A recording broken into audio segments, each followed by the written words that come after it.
కుమారులైన పాండవులు, విశేషించి వాత్సల్యాస్పద అయిన మా కోడలు ద్రౌపది కుశలమే కదా? పిల్లలు కుశలమే మామ. మీరింత దయా విశేషం కలవారు కనుకనే స్వతంత్రించి పాండవులు తమ యుద్ధకు నన్ను రాయవారిగా పంపినారు. మామ, నీ తమ్ముని కొడుకులు సగపాలిమ్మనిది అటు ఇష్టపడలేని మామ, వ్యాసవాసములకే లోటు లేకుండా ధర్మముగా నీకు తోచినట్లు మనుకుము వారిని. మామ, తనయులు వినిచదవో లేక ఈ తనయులతో ఏమేమి స్వతంత్రించదవో చదువుకదారి లేదేని మామ, అనియకు వంశక్షయమునకు గురునాథా. నందనందన భూతమై వచ్చిన వారు వక్తవ్యాంశమేదో తెలుపు. పావన జనోచితములకు ప్రలోభములు పలుకులకు ప్రార్థనలు వక్తలు. మామ, నీ తమ్ముని తనయుల చేత సమరమే చేయించదవో లేక సేవలే చేయించగలవో అది నీయందున్నది. అందులకును ఇందులకును వారు సంసిద్ధులే. వాసుదేవ, సర్వస్వతంత్రుడైన శిరోధన కుమారుడున్నాడు. సర్వస్వం ఎరిగిన వాడు నీవున్నావు. అవును మామ, నేను సర్వస్వము ఎరుగుదును. అయినను పెద్దవాడివని ముందుగానే తెలిపితిని. నాయన సుయోధన, వంశం కోసం వయసంతా దారిపోసిన ఈ తాత బ్రతికుండగానే రాజ్యం కోసం అన్నదమ్ముల బిడ్డలు కత్తులు చూసుకున్నారన్న కలత నాకు రానియకు. అన్నదమ్ములకు అర్హమైన రాజ్యం పంచియు. నాయన సుయోధన, మా అన్నదమ్ముల కుమారులు 105 మీరు ఈ కురు మహా సామ్రాజ్యాన్ని మీ అన్నదమ్ములు అందరూ కలిసి పరిపాలిస్తూ ప్రజలు మీ పాలనలో సుభిక్షంగా సుఖశాంతులతో వర్ధిల్లుతూ ఉంటే ఆ దృశ్యాన్ని కన్నారా చూచే భాగ్యము మాకు కలిగించుడు సుయోధన. సుయోధన, పాండవుల గురించి, పాండవుల యుద్ధం గురించి నీతో చెప్పాను. కానీ ఒక్క మాట నీతో చెబుతున్నాను. వీళ్ళందరూ ఒక ఎత్తు, అర్జునుడు ఒక్కడే ఒక ఎత్తు. అర్జునుడు లాంటి వీరుడు పూర్వము ఈ భూమిలో పుట్టలేదు, ఈ భూమి మీద లేడు, ఇకపై పొందాలని నమ్మకము లేదు. అంతటి మహావీరుడు అర్జునుడు. అర్జునుడు ఒక్కడే తన సైన్యాన్ని అంతా కాపాడుకొని ఈ సైన్యాన్ని మట్టు పెట్టేస్తాడు. అతనికి పోలిక చెప్పడం, అతని పరాక్రమం చెప్పడం, అతని శౌర్యం చెప్పడం కూడా నాకు చేత కాదు. అర్జునుడు ఎలాంటి వాడంటే చాలా కాలం ఆకలితో బయటికి రాకుండా గుహలో ఉండిపోయినటువంటి సింహం మంచి ఆకలితో బయటికి వచ్చేటప్పటికి ఏనుగుల మంద కనబడితే ఎలా మంచి మీద పడిపోతుందో అలా అర్జునుడు సైన్యం మీద పడతాడు. జాగ్రత్త. అహో కుంభ సంభవ, ముదిమిచే మతి తప్పిన ఈ గాంధేయుడితో పాటు నీకు మతి భ్రమించినదా? కూడును గుడ్డను ఎసంగి దోసు విగుడి ఒక్కండెవ్వడో వచ్చి దురాడం చూపుతూ ఊరుకుండుకు ద్రోణాచార్యుడు భీష్ముడు కాడి కర్ణుడు.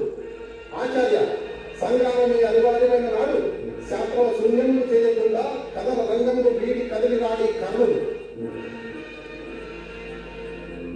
ఓరి సూతనందన, నీ ప్రగల్భములు కొత్తవి కాదు. కర్ణ, నాడు ఘోషయాత్రలో గంధర్వుడైన చిత్రసేనుడు నీకు రాజును సంఖ్యలతో బంధించి ఈడ్చుకొని పోవున్నప్పుడు నీవు రక్షింపగలిగివా? నిన్న మొన్న జరిగిన ఉత్తర గోబ్రాహ్మణ సుయోధనాదులను కౌరవ సేనలను కాపాడగలిగివా? మనమందరము అచేతులై పడి ఉన్నప్పుడు ఆ పాత్రుడు మన కుత్తుకలను ఉత్తరించకుండా దయతో పొందినాడు. ఆనాటి సంగతి అప్పుడే మరిచితివా? కర్ణ, ఆ పరమశివుని రణము ఎదిరించి పశుపతిని మెప్పించి పాశుపదార్థంలో కొన్న శౌర్య సాచి ఆ అర్జునుడు.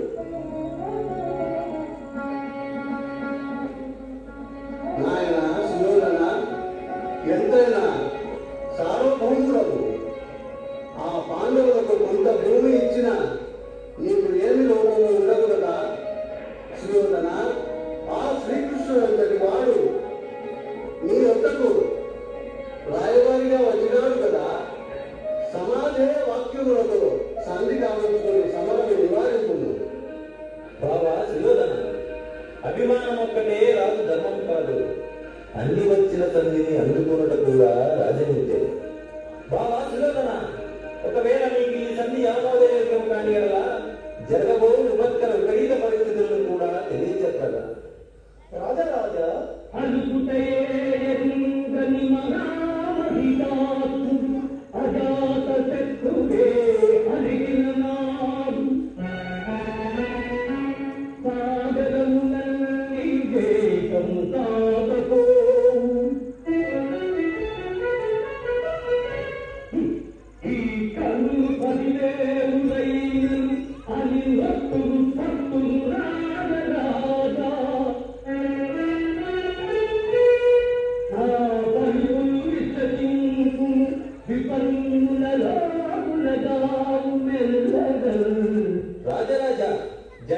కపిరాజుండగా నేను సారథినై అర్జునుడు రథి గాంధీవం ధరించి నీ సర్వ సైన్యాన్ని చంపుతున్నప్పుడు ఒక్కడు నీ మొర ఆలకింపడు. ఆనాడు సభలో చేసిన ప్రతిజ్ఞను భీమసేనుడు ఆహవ రంగముగా దుశ్శాసనుని రొమ్ము చేసి రుధిరం తాగునప్పుడైనా నీ ఊరును భిన్నము చేసి నీవు రణరంగంలో తొంగినప్పుడు బావా అప్పుడెవరితో సంధి చేదు, ఏమని సంధి చేదు, ఇది భవితవ్యం. రాయబారి సాధించిన దుష్కర్తలను ఆయుష్మాన్ లోకైకంలో శ్రీకృష్ణ పరమాత్ముడితో అప్రమత్తతో వెలము. పితామహ, గురుదేవ, తల్లిదండ్రులారా, సభ్య మహాజనులారా, నా క్షేమము కోరి పలికిన మీ హితవాక్యములకు కృతజ్ఞుడను. రాయబారి గోకుల విహారి, నీ వెంట తెలివితేటలతో ప్రసంగించినను నీ పలుకులలోని ఆంతర్యము అంతరార్థము గ్రహింపజాలని అజ్ఞానిని కాదు. మా గురుదేవుని సోదరుడవని, కుంతీదేవి మూలమున దూరము చుట్టవని, సకల రాజ్య లాంఛనములతో సమస్త సత్కారములతో అతిథిగా ఆహ్వానించగా తిరస్కరించి నీకు నీవే రాయబారిగా ప్రకటించుకుంటేవి. పగతుల కూడు కూడువనని నిన్ననే నన్ను భగవానిగా భావించింది. రాయబారి వచ్చినప్పుడు రారాజు ఆసనం నుండి లేచుట ఆచారము కాదు కనుక నేను ఉచిత రీతినే గౌరవించింది. రాయబారిగా వచ్చిన వాడు పంపిన వాడి మాటలు ప్రకటింపక, ఆపై మా అభిమతం గ్రహింపక ఇంత ప్రగతనముగా ప్రవర్తించింది. ఇప్పుడు నేను సంధి పడంపడినతో సౌజన్యముతో దాయాదులకు పాలు పంచి ఇచ్చినట్ల, లేక నీవు వందిగా వర్ణించిన వారి బల పరాక్రములకు బెదరి ఇచ్చినట్ల దూత కృత్యములు మాని పాతక కృత్యములకు కలంగితివి. మాలో మాకు కలతలు కల్పించి మా మైత్రి గ్రంథం పెంచుటకు తగించితివి. దూలైన ఈయని పరమ దుర్మార్గుడు రారాజని లోకములకు చాటనించితివి. కృష్ణ, నీవు కోరిన కోరిన నిజమే అయినతో సరి అయినతో నీ నీటకు ఈ సువిశాల మహాసామ్రాజ్యమున 5 లేకపోవునా ఇంద్రప్రస్థము, కృతప్రస్థము, వారణావతము, జయంతుముతో ఇంకొకటి కలిపి 5 ఇచ్చినా చాలంటివి. నావి కానివి నేను ఇతరులకు దానమిచ్చినవి ఆ మహానగరములను వీరికెట్ల కట్టబెట్టగలను? అది సాధ్యమా? సంధి కోసకు మార్గమా? అది నువ్వుగాక మా పినతండ్రి కుమారులకు రాజ్య భారం ఇమ్మంటివి. ఎవరు మాకు పినతండ్రి?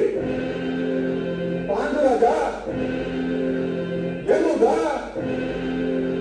వాయువా, ఇంద్రుడా, లేక అశ్విని దేవతల? కృష్ణ, శతశృంగ పర్వతములకు పుట్టిన కౌంటర్యులకు భాగమిచ్చి శృంగ భంగముకు నీనంత బెర్రి బాడనుకుంటువా? ఒకవేళ భారతీయ పంచవలసి వచ్చినా ఈ గంగా తనయుడు తన పాలు వదులుకున్నను మా పితామహుడైన బాలుక సోమదత్తులకు ఇది భాగము లేదమ్మా. అటుపై మా తండ్రులైన ధృతరాజుడు పాండురాజులు ఇరువురుకును మేము 100 వారైదుగురు మొత్తం 105 ఇంతరం మంటలు పెట్టుకున్నా ఎవరికి ఎంత ఎంత ఎంత వచ్చును? అసలు ఈ అవిభాజ్య కురు మహాసామ్రాజ్యము ముక్కలు చక్కలు చేయక దేశములకు శ్రేయస్కరమా? భిన్న భాషలతో భిన్న సంస్కృతులతో దేశము చిన్న భిన్నమైనదో ప్రజలకది సౌభాగ్యమా? ప్రజలందరూ ఒకే పరిపాలన క్రింద ఉంట దేశములకు శ్రేయస్కరము కాదా? కృష్ణ, ఈ యుగధర్మ ప్రకారం ఆస్తి 13 సంవత్సరములు పరాధీనమైనదో దానిపై హక్కు శాశ్వతముగా కలుగునన్న సత్యం నీ వెలుగవా? అందులకే ఆనాడు ఆ జూదమున ఈ నియమం పెట్టింది గాని మతి మాది కాదు. అయినను జూదనంతరం ద్రౌపది మా తండ్రి గారిని కోరిన కోరికలు 2. మొదటిది తన భర్త ధర్మరాజు దాస విముక్తి, 2వది తన 4 భర్తల దాస విముక్తి. అంతే గాని ఆనాడు ద్రౌపది తన దాస విముక్తి కోరను లేదు, మా తండ్రి గారు ఇవ్వను లేదు. కనుక ద్రౌపది ఇప్పటికీ మా దాసియే. కృష్ణ, ఈనాడు వారు రాజ్యపాలన కోరినట్టు నీవు పాంచాలిని కోరినా తిరిగి వారు మాకు అప్పగించగలరా? సిగ్గు లేక వారు పంపినా పంపవచ్చు కానీ ఎగ్గు నీవు అంగీకరించి రావచ్చునా? ఇక నీ బెదిరింపునందువా ఆ కౌంటేయులు నిర్విగ్ర పరాక్రమంతులని ప్రత్యక్ష దౌత్య పండితులని సభలున్న సమాయత్తపడగా 5 కొరకు దేహి దేహి అని బెదిరింపురా? కృష్ణ, సమరము చెయ్యమను నీ పాండవులను. ఇంత ఏన కౌంటేయులకు వాడి సూది మన మోపినంత భూమి కూడా ఇవ్వను. ఇదే నా తుది నిర్ణయం. ధృతరాష్ట్ర మహారాజా, కాలయని మనిషి కంటి కారణములు వినగోరు నీ తనయులకు నా శాంతి వచనములు రుచించున్నా. రారాజా, నీవు అభిలషించినట్లే రణమే జరుగుగాక. ప్రాజ్ఞులారా, ఇక సెలవు.